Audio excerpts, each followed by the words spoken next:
Deyəcəklər ki, arvad qoca vaxtında xərifləyib.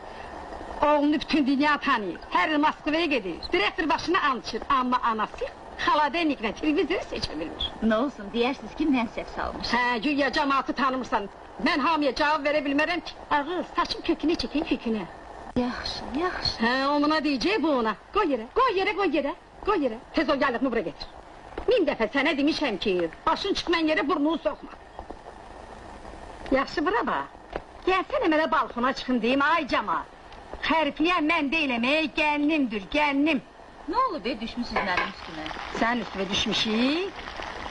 Zeynəb qızın sağda gəlsən, hə? Zeynəb qızın üstü ört ki, nə? Belə olar da, adamın geri gəlini duzuyorlar. Bu da mənə çox sağ olun. Belə olar da, hə? Ay Allah, görəsən mən nə dedim axı? Boş şeyin üstündə. Sənin üstündə dünya aləm boş şeydir də. Atana bir üstü başıma bax, paltarıma bax, paltarıma. Ay ana, heç adama belə şeyi deyərlər. Üstünü görmürsünüz, gəl paltarı qızlar. Hə, üstüdür. Salam uyan bir anda ört, üstü olmasın. Ört də. Bilmirəm, niyə məni danlayırsınız? Necə məgər? Səni danlamaq da olmaz. Ağız bir insafın zadın yoxdur sənin.